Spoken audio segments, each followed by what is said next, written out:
Hello everyone, and here are the details of today's video.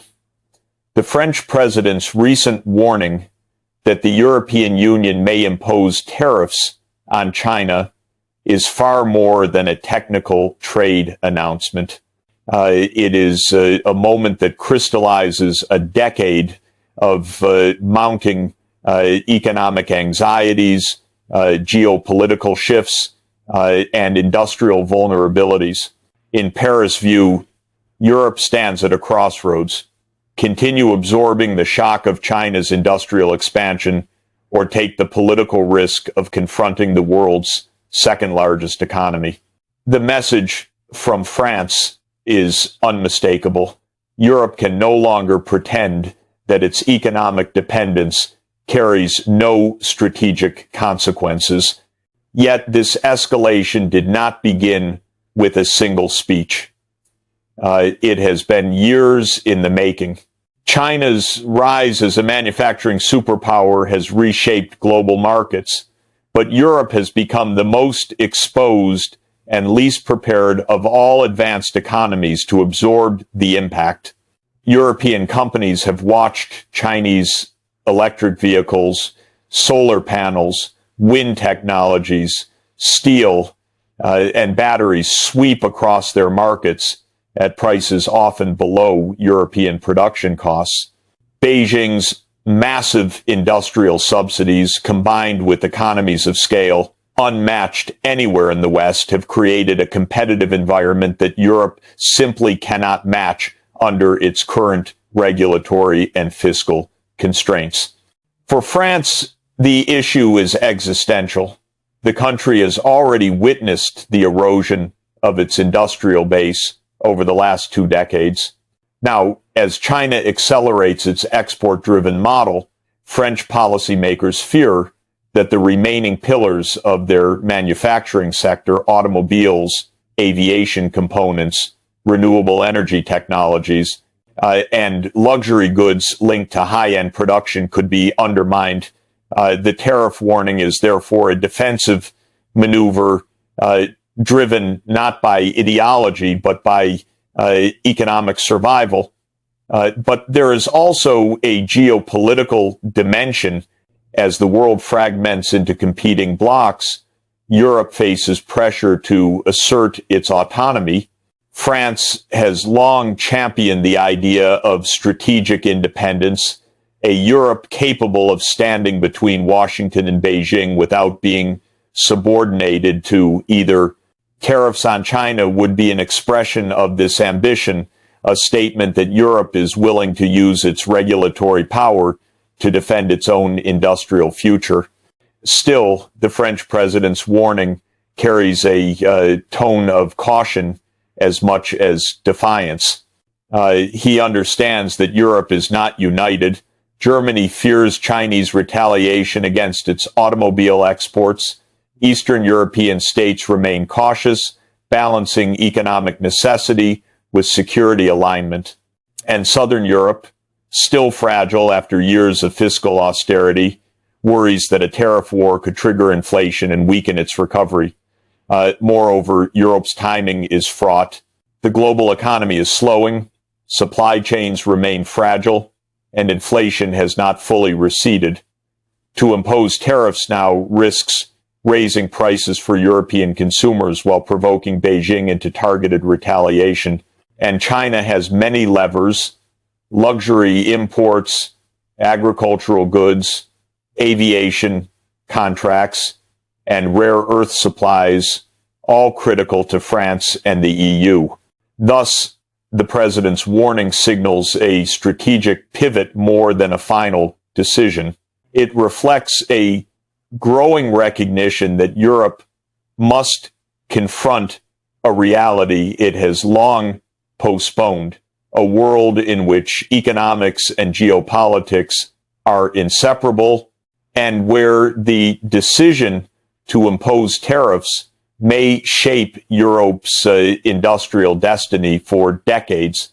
To understand why France and the EU are now contemplating tariffs on China, one must examine the deeper economic roots of Europe's vulnerability. The tariff debate did not arise suddenly. It is the culmination of a structural imbalance that has been growing for more than 15 years. During this period, China transformed itself into the world's most powerful manufacturing system, while Europe, fragmented, hesitant, and constrained by internal rules, struggled to maintain its industrial competitiveness. The origins of the problem lie in China's state-backed industrial model.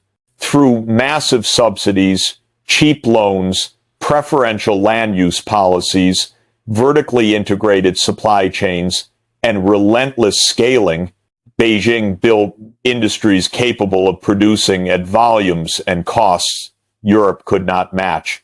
From electric vehicles to solar panels to steel and wind turbines, China's output surged far beyond domestic demand. The logical next step was export. And Europe, committed to free trade and hungry for inexpensive green technologies, welcomed the influx. For a time, the arrangement seemed mutually beneficial. European consumers gained access to affordable goods. European companies invested in China's vast market. European policymakers believed economic integration would lead to political moderation. But as China's industrial dominance expanded, the costs of this optimism became undeniable.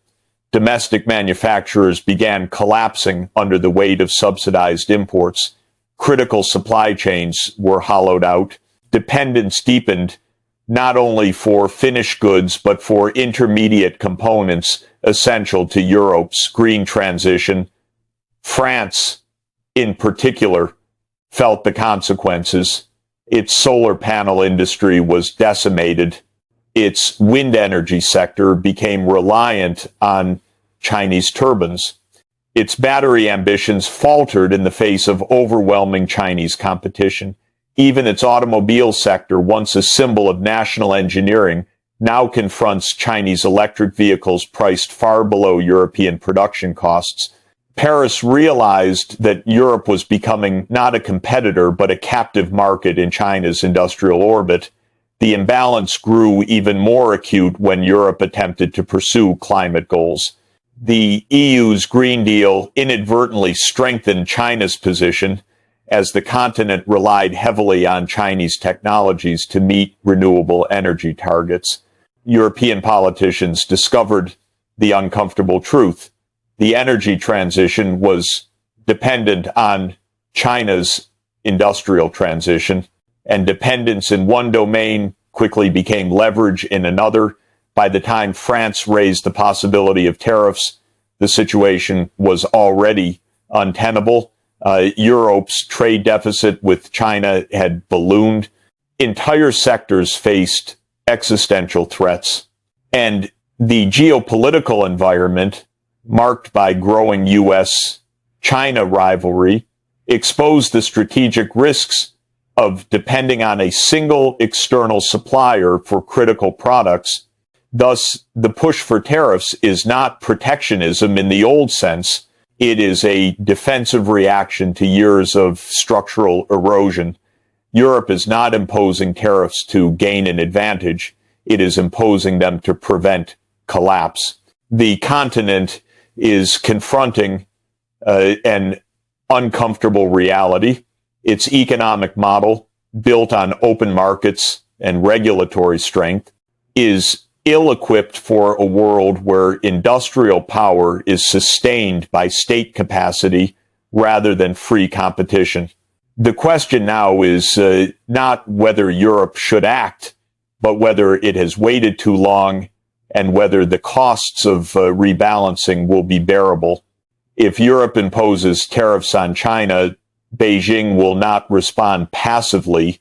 China has long demonstrated a sophisticated understanding of economic statecraft, the ability to use market access, regulatory pressure, and consumer sentiment as instruments of national strategy. Retaliation, if triggered, will be targeted, calibrated, and deeply consequential for France and the broader European Union. The first and most predictable avenue of Chinese retaliation lies in counter-tariffs. Beijing could impose duties on European goods in sectors where France is particularly vulnerable: wine, luxury, fashion, cosmetics, high-end automobiles, and agricultural exports. These are not merely commercial categories. They are core pillars of France's economic identity and soft power. A sudden drop in Chinese demand would ripple through French industries that rely heavily on foreign markets to sustain employment and investment. Second, China could leverage regulatory tools that allow it to disrupt European business operations without explicitly violating global trade rules. Beijing has used such measures before: delayed customs clearances, intensified safety inspections, tightened licensing requirements, or anti-monopoly investigations. These tools create uncertainty for foreign firms and can be applied selectively to maximize political pressure. In a confrontation with Paris, French companies operating in China would find themselves first in line. Third, China holds enormous influence through its role as a critical supplier of intermediate goods. France and the EU depend heavily on Chinese batteries, rare earths, solar components, magnesium, pharmaceuticals, and electronic modules. Any disruption, whether through export controls or tightened supply, would slow Europe's green transition, raise production costs, and expose structural weaknesses that Europe has long ignored. China's message would be simple: industrial sovereignty comes at a price. A fourth domain of retaliation is investment and finance.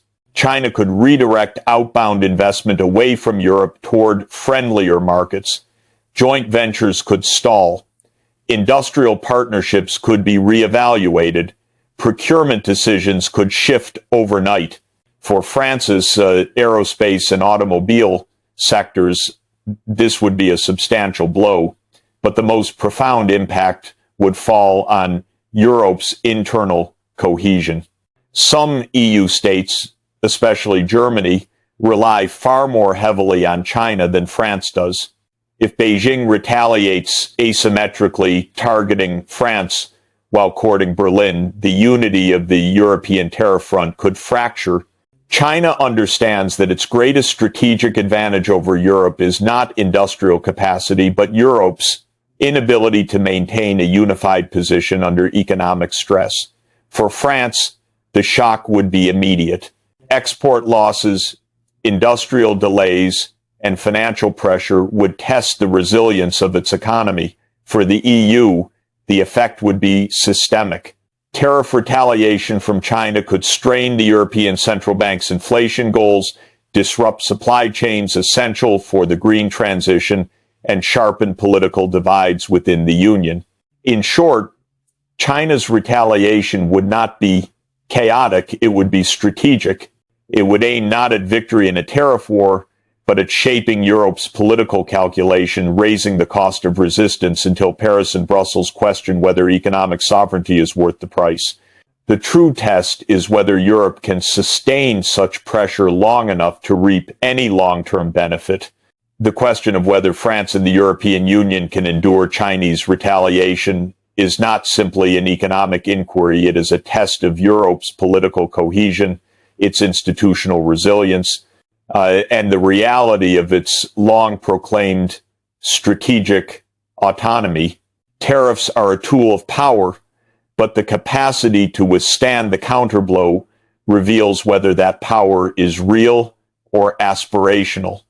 In this respect, Europe faces a daunting challenge. Europe's first vulnerability is its deep internal asymmetry. While France speaks confidently about confronting Chinese industrial practices, Germany, the economic engine of the continent, is far more exposed. The German automobile industry depends on China for both sales and supply chains. Italy's luxury sector, Hungary's investments, Greece's port infrastructure, and Eastern Europe's manufacturing all reflect a similar dependence. If China retaliates selectively, shielding some states while punishing others, the EU's unity could fracture. Beijing understands this well. Europe's Achilles heel is not economics, but discord. A second vulnerability stems from Europe's slow-moving industrial apparatus. China's industrial base is fast, decisive, and vertically integrated. Europe's is fragmented, regulated, and chronically undercapitalized. Even if tariffs temporarily shield Europe from competition, rebuilding an industrial base requires vast investment, coordinated planning, and political consensus, none of which Europe has demonstrated convincingly. Retaliation from China would therefore hit a region already struggling with high energy costs, stagnant productivity, and an aging workforce. A third vulnerability is Europe's dependence on Chinese inputs, from critical minerals to battery components, solar technologies, pharmaceutical precursors, and rare earths.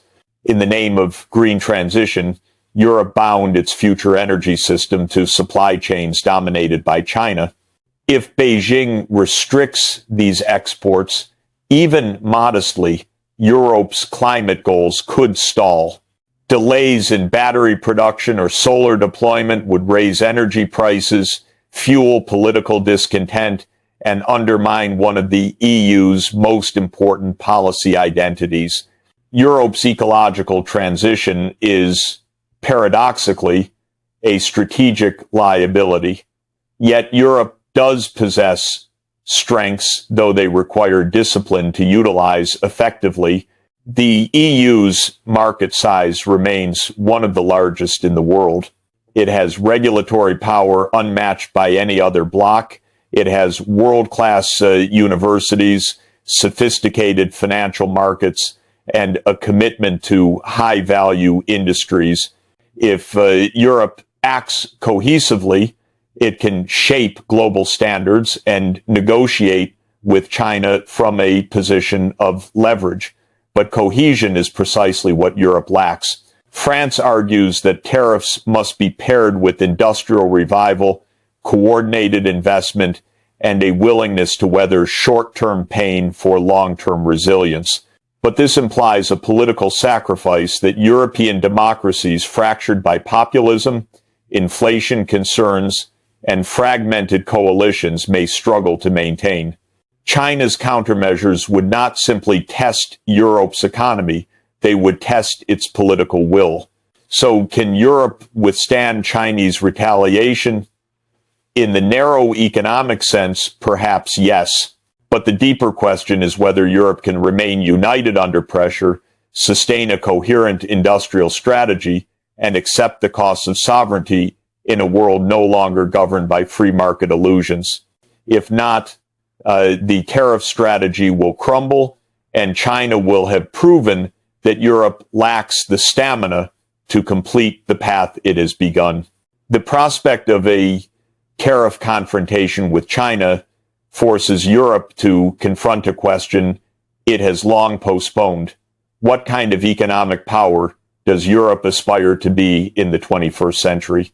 For 3 decades, the EU assumed that integration, open markets, and regulatory sophistication were enough to secure prosperity.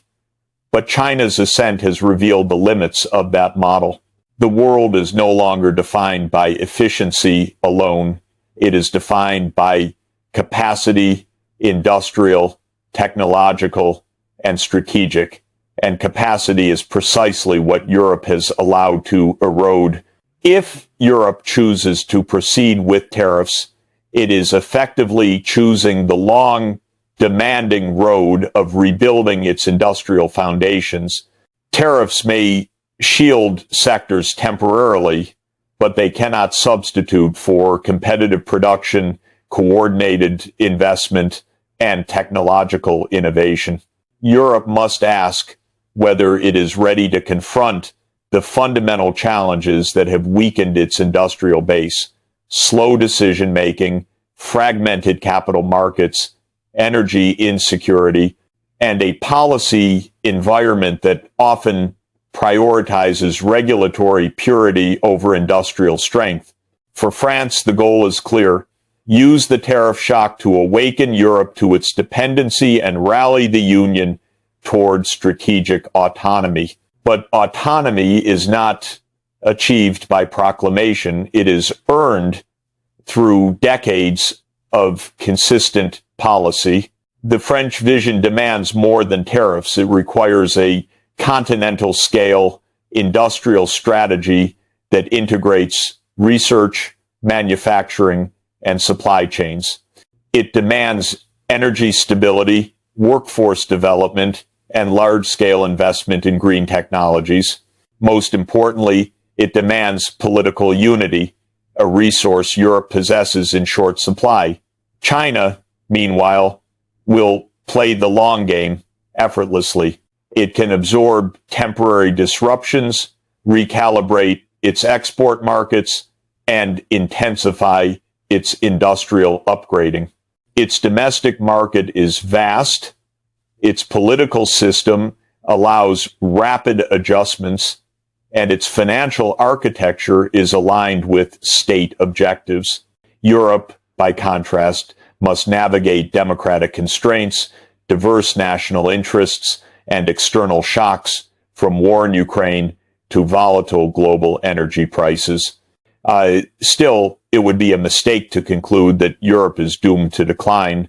The continent retains remarkable strengths: a skilled workforce, advanced research institutions, strong social cohesion, and industry clusters capable of world-class innovation. If Europe can unite behind a coherent strategy, it could emerge from a tariff conflict not weakened but revitalized, forced to confront structural weaknesses it has long ignored. But success depends on political will. Will Europe accept higher costs in the short term to secure autonomy in the long term? Will it maintain unity when China retaliates unevenly across member states? Will it invest at the scale required to compete with Chinese and American industrial power? The answers will determine Europe's place in the new global order. The tariff confrontation is therefore a moment of truth. It is not merely about trade, it is about identity.